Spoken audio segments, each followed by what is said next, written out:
سورہ کہف. اصحاب کہف کا نام تو سنا ہے نا ماشاءاللہ آپ حضرات. پہلے اس کی فضیلت میں ایک حدیث نہ بیان کروں. نبی کریم صلی اللہ علیہ وسلم نے فرمایا، یہ مسلم شریف کی حدیث ہے، دجال آئے گا قیامت کے قریب اور بڑے لوگوں کو گمراہ کرے گا. تو حضور نے فرمایا جو سورہ کہف کی 10 آیات زبانی یاد کر لے نا، وہ دجال کے فتنے سے بچ جائے گا. اللہ توفیق عطا فرمائے. اس سورہ مبارکہ کی آیت نمبر 9 سے اصحاب کہف کا ذکر شروع ہوتا ہے. اصحاب کہف، جب حضرت عیسیٰ علیہ السلام کو اللہ کریم نے چوتھے آسمان پہ بلا لیا نا، تو دقیانوس نام کا ایک بادشاہ ہوا بنی اسرائیل کے اندر، بڑا ظالم تھا. اس نے گمراہی پھیلا دی اور جو لوگ معاذ اللہ کفر اور شرک نہیں کرتے تھے انہیں قتل کروا دیتا تھا. تو 7-8 نوجوان اپنا ایمان بچا کے بھاگے. او ہو اللہ اکبر، ساری دنیا مال بچا کے بھاگتی، وہ 7-8 نوجوان اپنا ایمان بچا کے بھاگے کہ یہ ہمیں کہیں کفر کی طرف نہ لوٹا دے. تو جا کے ایک غار کے اندر چلے گئے تو ایک کتا بھی ان کے ساتھ ہو گیا. انہیں کتے کو بڑے روڑے مارے کہ یہ اگر بھونکے گا، آواز نکالے گا تو ہم پکڑے جائیں گے، ہم نے تو چھپنا ہے. پر اس کو نہ ولیوں سے پیار ہو گیا تھا. اس نے کہا بھگاؤ جتنا مرضی مجھے، فطرت میری ہے کہ میں بھونکتا ہوں، پر جب اللہ کے ولی ہوں تو پھر میں ادب کرتا ہوں. یہ قرآنی واقعہ.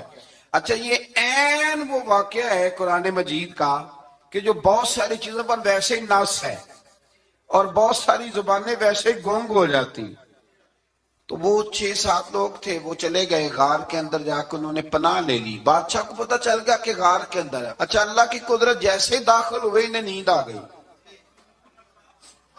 یہ سو گئے. اور قرآن مجید کہتا ہے، قرآن مجید کے یہ لفظ ہیں کہ کتا غار کے منہ پر بازو پھیلا کے بیٹھ گیا، گویا اپنے مالکوں کی خدمت کر رہا ہے. اب میاں صاحب کی ایک بات کر لیں درمیان میں. میاں صاحب فرماتے ہیں، جنہ تناں وچ عشق نہ رچیا، کتے ہونا تھی چنگے.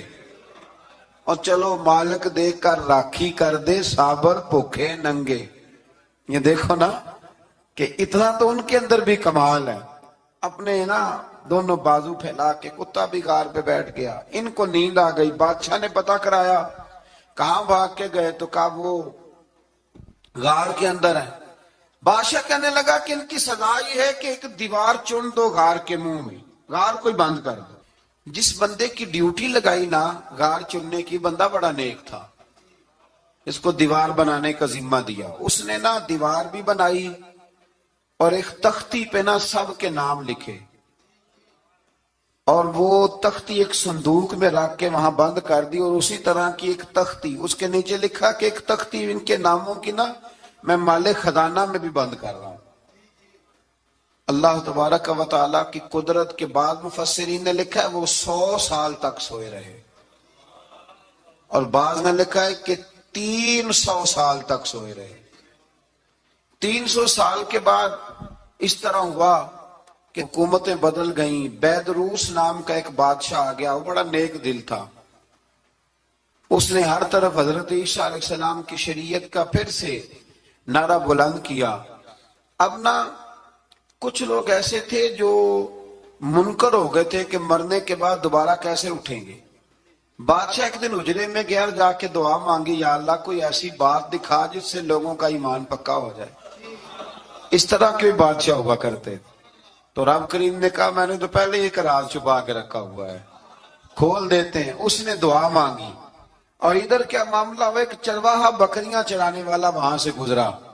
اس نے سوچا یہ دیوار ہے، اگر اس کا منہ کھول لوں نا کبھی تو میری بکریاں یہاں تھوڑا سا دھوپ کے اندر سستا لیا کریں گے. اس چرواہے نے کیا کیا کہ اس نے وہ دیوار گرائی تاکہ میری بکریاں اندر جایا کریں. وہ دیوار گرائی تو اس نے اندر 6-7 لوگ سوئے ہوئے دیکھے اور کتا بھی سویا ہوا دیکھا. اللہ تبارک و تعالیٰ اپنی قدرت سے، اپنے فضل سے ان کی کروٹیں بھی بدلتا رہا. اپنی قدرت سے ایک طرف انسان پڑا رہے نا تو اعضاء گل جاتے ہیں، ان کی کروٹیں بھی بدلی جاتی، مناسب روشنی بھی دی جاتی، حرارت بھی. اس نے دیوار گرائی تو ان کی آنکھ کھل گئی. ایک دوسرے سے کہنے لگے آج تو بڑی گہری نیند سوئے ہیں یار، آج تو لمبی نیند پوری کر لی، چلو بھوک بڑی لگی ہے ایک دوست کو بھیجو۔ یہ سارا واقعہ قرآن مجید میں موجود ہے، میں اپنے لفظوں میں بیان کر رہا ہوں۔ جاؤ ایک دوست کو بھیجو بازار سے نا کھانا لے آئے، پیسے وہی 300 سال پرانی کرنسی۔ وہ جب نان بھائی کی دکان پہ گیا نا سامان لینے، اس کو پیسے دیے تو نان بھائی نے ہاتھ پکڑ لیا، کہنے لگا میاں تو کدھر سے آیا، یہ کون سے پیسے؟ اس نے کہا پیسے کاہے کہ میں بھی سوچ رہا ہوں کہ حالات بدلے ہیں، سارے حضرت عیسیٰ کا کلمہ پڑھ رہے ہیں، ماحول اور ہے۔ اس نے کہا تیرے ہاتھ کوئی خزانہ لگ گیا ہے، یہ تو ہم نام سنتے تھے کہ یہاں کو دقیانوس نام کا بادشاہ رہے، کوئی خزانہ بتا کہاں سے لیے۔ شور ہوا، حاکم شہر تک خبر پہنچی، بادشاہ تک پہنچی۔ اس نے بتایا کہ بھئی ہم تو دقیانوس کے ڈر سے بھاگے ہیں، کل بھاگے ہیں یا آج سویرے، اتنا زیادہ ہمیں پتا نہیں، کل یا آج سویرے بس نا، اتنا سا ہمیں یاد ہے کہ ہم گئے تھے۔ بہرحال لوگ جمع ہو گئے، اکٹھے ہو گئے، غار تک پہنچے۔ اب جو غار کے اندر تھے وہ پتا کہتے لگتا ہے ہمارا دوست پکڑا گیا ہے، پکڑا گیا ہے۔ تو اب بندے جمع ہو گئے، وہ اندر ڈر رہے تھے، تسبیح کر رہے تھے، اللہ کو یاد کر رہے تھے۔ ادھر یہ پہنچ گیا جب ان لوگوں نے یہ جیتا جاگتا رب کے فضل کا نمونہ دیکھا،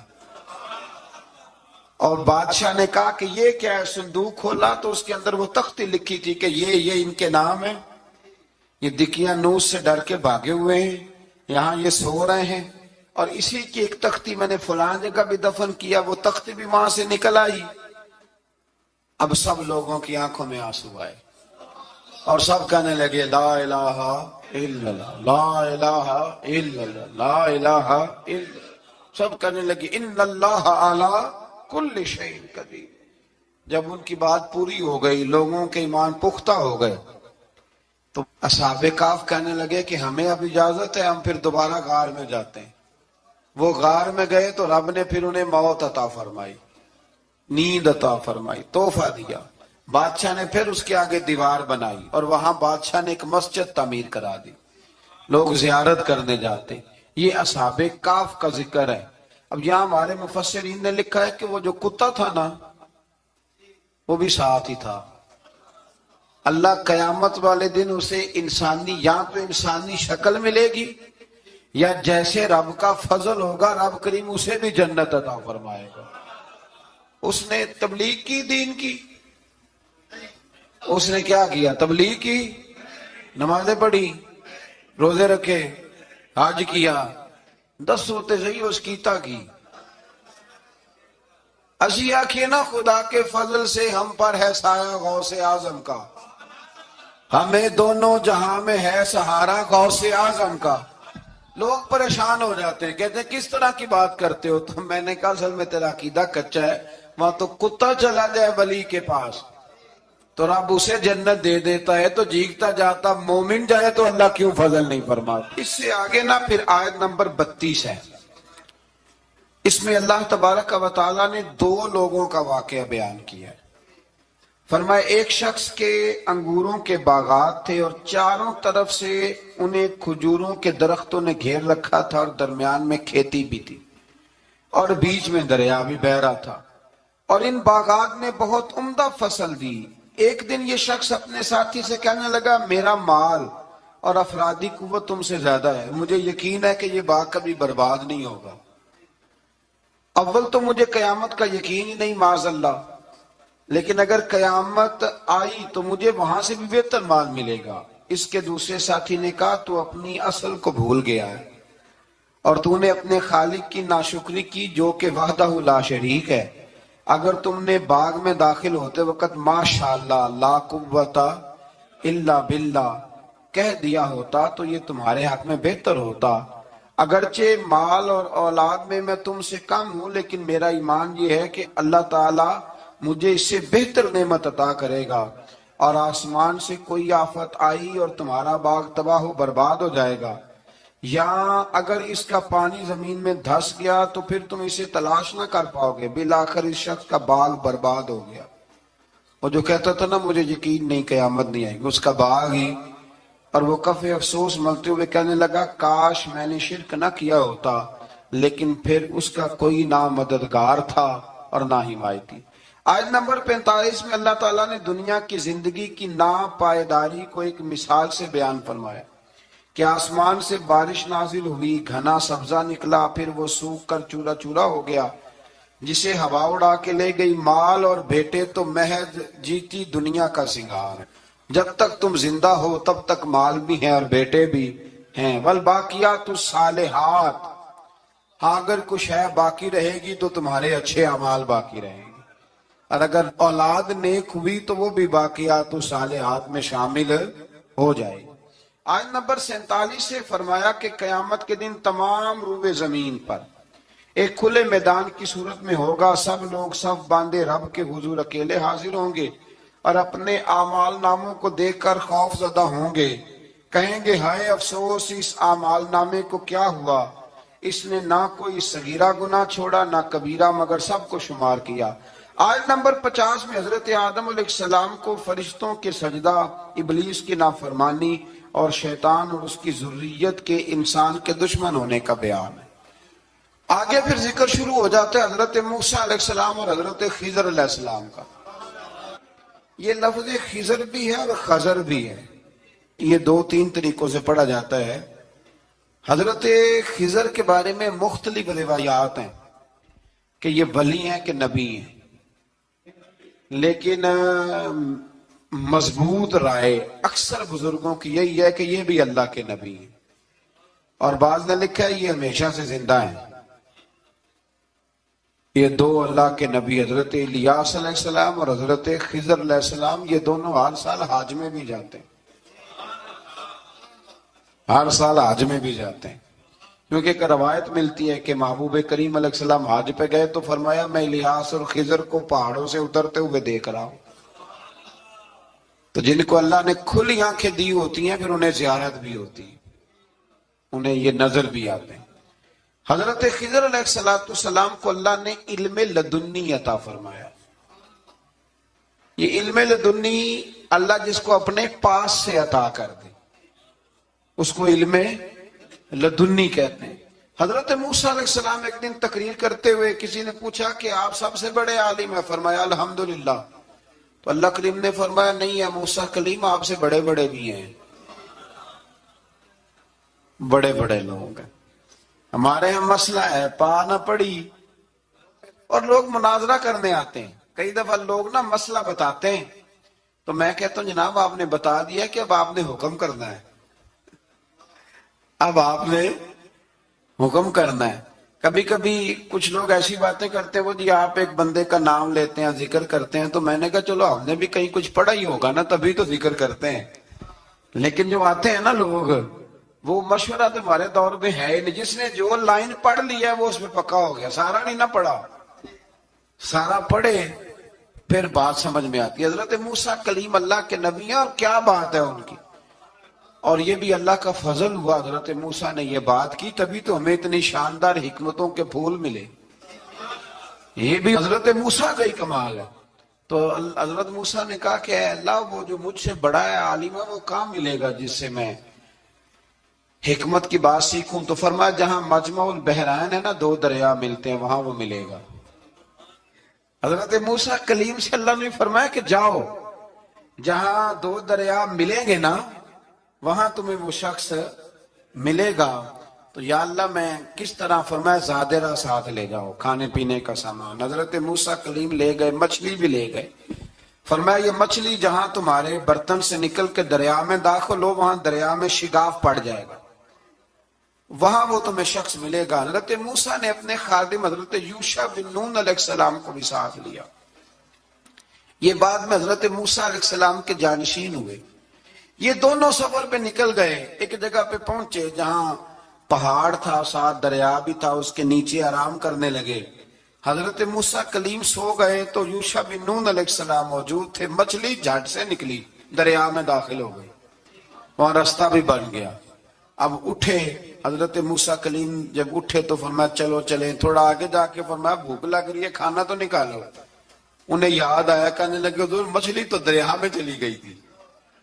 فرمایا تو نے بتایا نہیں، وہی تو ہماری منزل تھی جہاں مچھلی دریا میں گئی۔ پھر وہاں سے واپس آئے قدموں کے نشانوں پہ، وہاں پہنچے جہاں مچھلی گئی تھی، تو وہاں ایک شخص لیٹا ہوا تھا چادر لے کے. آپ نے سلام لی تو انہوں نے کہا وعلیکم السلام یا موسیٰ کلیم اللہ.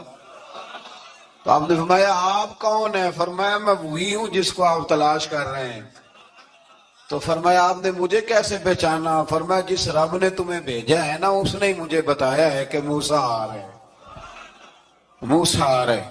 اب حضرت خضر نے جو کچھ فرمایا وہ بڑا شاندار ہے. فرمایا موسیٰ کچھ باتیں ایسی ہیں جن کا آپ کو علم ہے اور مجھے نہیں، اور کچھ ایسی ہیں جن کا مجھے علم ہے اور آپ. اللہ اکبر. یہ کبھی ہماری سمجھ میں بات آ جائے، یہ کبھی سمجھ میں آ جائے. کچھ باتیں ایسی ہیں جس کا مجھے علم ہے، اور یہ بڑے بڑے سیانے بندے نہیں مانتے. بڑے بڑے میں عالم ہوں جی، تو آپ عالم ہیں میاں ایک شعبے کے، لیکن بہت سارے دنیا میں شعبے ہیں نا. دین کے عالم کا درجہ سب سے بڑا ہے، لیکن قانونی مشاورت کرنی ہے تو آپ وکیل سے کریں گے. گاڑی کے بارے میں پوچھنا ہے تو کسی مکینک سے پوچھیں، لیکن آپ بن کے نہ بیٹھ جائیں. فرمایا جس کا آپ کو علم ہے مجھے نہیں، اور جس کا مجھے علم ہے ان میں سے آپ کو نہیں. تو کہا میں پھر آپ کے ساتھ رہنا چاہتا ہوں اور میں وہ سیکھنا چاہتا ہوں جو آپ بتا رہے ہیں. تو حضرت خضر فرمانے لگے صبر کر لیں گے میرے ساتھ؟ یہ سب سے مشکل کام ہے. یہ سب سے، یعنی ہر بات کی تو یہاں لوگوں کو وضاحت چاہیے. کھانسے بھی تو آپ کو بتانا پڑے گا کھانسے کیوں، ہنسے بھی تو آپ کو بتانا پڑے گا ہنسے کیوں. بھئی بزرگ ہیں، بزرگوں کی باتوں میں حکمتیں ہوتی ہیں، لیکن ہم حکمت کی طرف جانے کو تیار نہیں ہوتے. ہمیں تو فوری طور پہ جواب چاہیے، حل چاہیے. حضرت موسیٰ علیہ السلام جناب خضر کے ساتھ چلے. فرمایا صبر کروں گا، میں چلتا ہوں آپ کے ساتھ. دریا کے قریب گئے کشتی میں بیٹھنے کے لیے، تو کشتی والوں نے حضرت خضر کو پہچان لیا، بغیر کرائے کے سوار کرایا. اور جب پار اترنے لگے تو حضرت خضر نے کشتی کا ایک تختہ ہی توڑ دیا. حضرت موسیٰ کہنے لگے یہ آپ نے کیا کیا؟ انہوں نے نیکی کی، آپ نے تختہ توڑ دیا. فرمایا آپ کو کہا تھا نا آپ نے صبر نہیں کرنا، آپ کو کہا تھا نا. فرمایا چلو میں صبر کروں گا. تھوڑا آگے گئے تو ایک نوجوان لڑکا، ابھی چھوٹی عمر ہے، وہ ملا. حضرت سیدنا خضر علیہ السلام نے اسے قتل ہی کر دیا. فرمانے لگے آپ نے قتل ہی کر دیا؟ ایک قرآن مجید ہے بھائی. میں کبھی کبھی سوچتا ہوں یہ ہم کسی درویش کی بات سناتے تو بندے ہٹ جاتے. فتوے نکلتے کہ نہ نکلتے؟ میرا خیال ہے ہر مسجد سے نکلتے. اور فتوے ایک ایک جتنے مسجد میں نمازی ہوتے سب کے ہاتھوں میں فتوے ہوتے. قتل کر دیا، قتل ہی ہو گیا بندہ. تو حضرت سیدنا موسیٰ علیہ السلام فرمانے لگے آپ نے قتل ہی کر دیا. فرمایا میں نے کہا تھا نا آپ نے صبر نہیں کرنا. آپ فرمانے لگے چلو اگر اب میں بولا نہ تو بے شک آپ مجھے علیحدہ کر دیجئے گا. حضرت موسیٰ کلیم اب بولا تو علیحدہ کر دیا. ایک بستی میں داخل ہوئے، بستی کے لوگوں سے پانی مانگا تو انہوں نے پانی بھی نہ دیا، آرام کرنے کو جگہ بھی نہ دی. پر وہاں ایک دیوار گر رہی تھی، حضرت خضر علیہ السلام نے سیدھی کرنی شروع کر دی. ساری دیوار بنائی. تو حضرت موسیٰ کہنے لگے کن لوگوں کی خدمت کر رہے ہو جنہوں نے پانی بھی نہیں دیا، انہوں نے پانی تک نہیں پوچھا. فرمانے لگے بس بھئی آپ نے وعدہ کیا تھا کہ اب بولیں گے تو بے شک علیحدہ کر دینا. آپ بولیں اب آپ کا اور میرا ساتھ زیادہ نہیں چل سکتا. آپ بولیں جو بول پڑے نا، غلامی کرے تو رستے لمبے چلتے ہیں، اور جو بولے نا جس کو وضاحت چاہیے ہو وہ غلام نہیں ہوتا، اس کے ساتھ پھر باتیں لمبی. تو آنکھ بند کر کے چل. آزم جاتے لائیے ہی نہ تجھے لائیے تھے، پھر آنکھ بند کر کے پیچھے چل کے بات ختم ہو گئی. حضرت خضر علیہ السلام نے جب کہا نا کہ اب آپ کا وعدہ ختم ہو گیا، فرمایا میں آپ کو جانے سے پہلے حکمت بتاتا ہوں. یہ وہ علم ہے جو اللہ نے مجھے اپنے پاس سے عطا فرمایا. یہ وہ ہے جو علم لدنی ہے. کہا جناب کیا مطلب؟ فرمایا وہ جو میں نے تختہ توڑا تھا نا، تو یہ مسکین بچے ہیں جن کی کشتی تھی، تو دریا کے اس پار بادشاہ کھڑا تھا، وہ جو صحیح صحیح کشتیاں ہوتی تھی قبضے کر لیتا تھا، اور جو تھوڑی سی ٹوٹی پھوٹی ہوتی تھی نا وہ چھوڑ دیا کرتا تھا، تو میں نے تھوڑی سی کشتی ان کی اس لیے توڑ دی ہے تاکہ دیکھے گا تو چھوڑ دے گا، اس لیے میں نے بھلا کیا ہے۔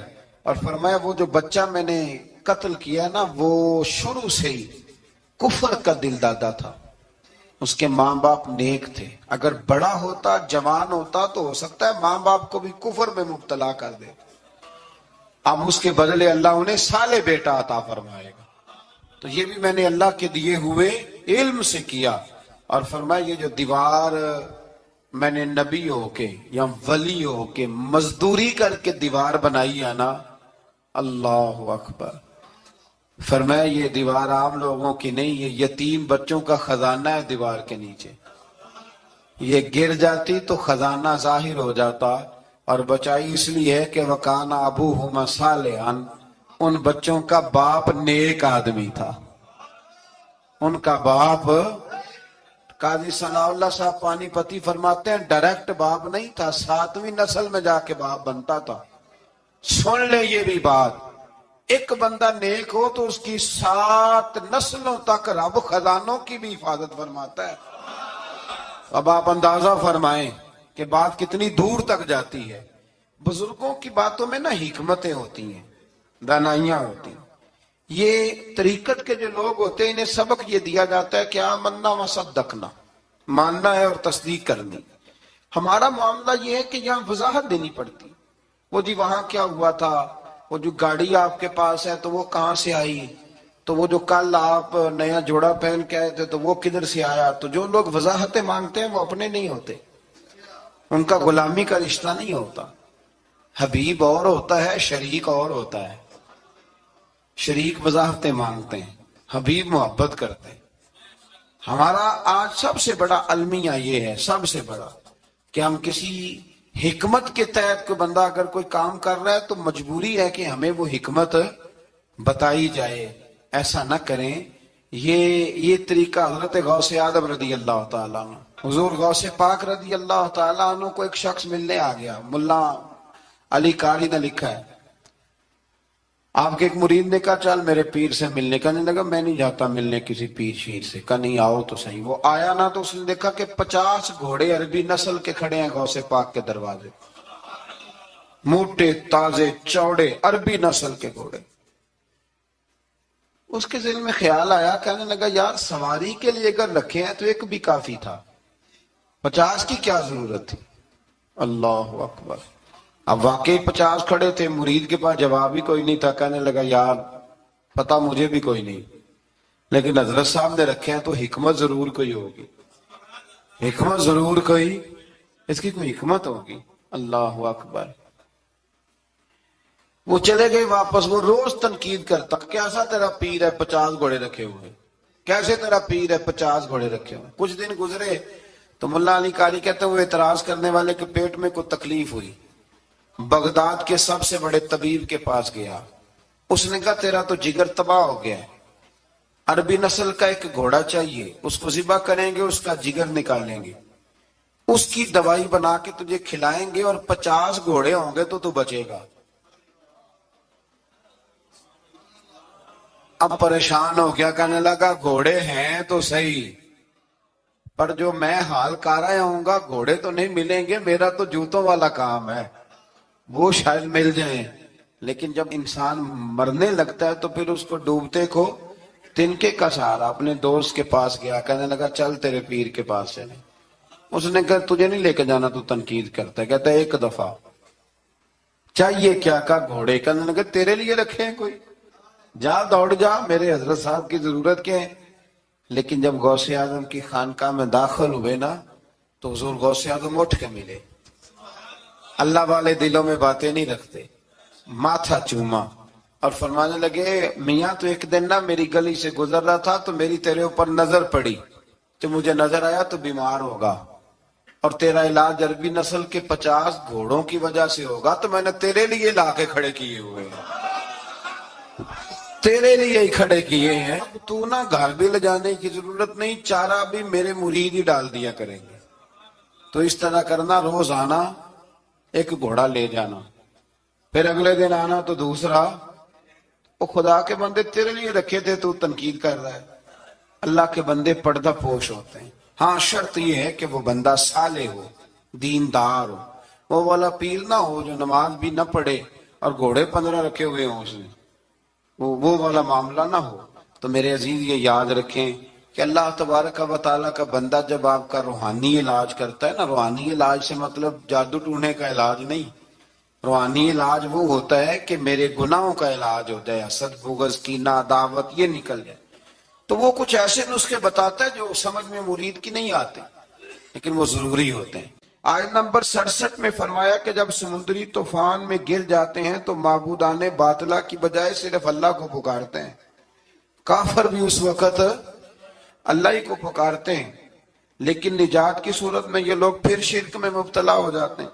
آیت نمبر 68 میں مشرکوں کو متنبہ کیا گیا کہ اگر ان پر کوئی آفت آ گئی یا انہیں خشک سرزمین میں کہیں دنسا دیا گیا یا کسی اور مصیبت میں مبتلا کیا گیا تو اللہ کے سوا کوئی نجات دینے والا نہیں ہے. آیت نمبر 70 میں بنی آدم کی عزت اور کرامت کا ذکر ہے کہ اللہ نے بنی آدم کو اپنی مخلوقات میں بہت سو پر فضیلت عطا فرمائی ہے.